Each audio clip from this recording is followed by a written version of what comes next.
Hi everyone, so the app that I chose for discussion 2.2 was Pocket.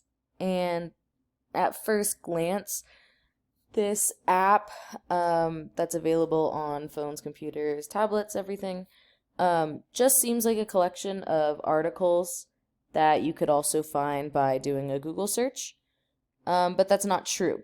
So on Pocket, something that I've noticed that was really helpful was the fact that you can save your articles to your account. So this is the home page where you get to look at popular articles or most recent, what's trending, all of that.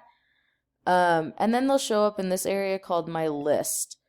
So here you can see I've saved these two articles. I really like that it tells you right here how long of a read it's going to be. You can easily favorite things, share them, get rid of them if you don't want it in your list anymore. Really easy to do that. Another thing you can do is here you'll notice I saved a collection. So if you go to collections, this seems like a really useful thing, especially if students are doing research on something and they want to have multiple sources.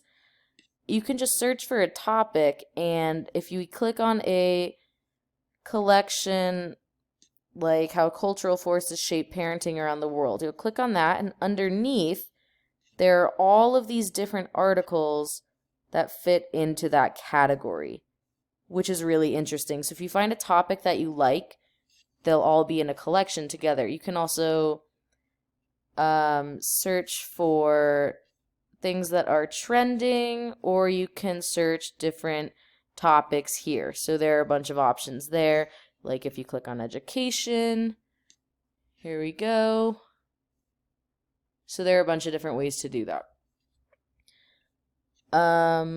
I think that this would be a very useful tool in my classroom in a situation, again, for research, because it's a very organized tool. It's also very helpful that if you click on an article, you can easily have it read to you as well.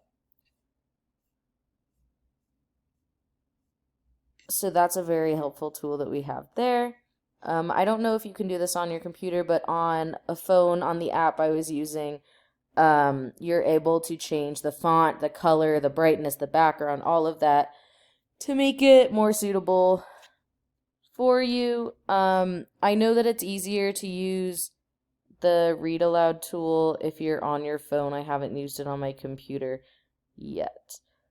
As far as Bloom's taxonomy goes, I think that this would be in the applying category, maybe even up to analyzing, because you are able to open all these articles, but without the instruction of an activity to go with it, it probably wouldn't be much past just reading something, right? So I think it depends on the application that comes with the assignment of the article.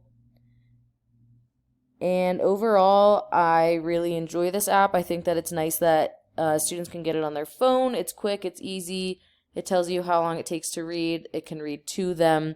And generally, they can find things that they're interested in and save them if they want to read it later or at another time.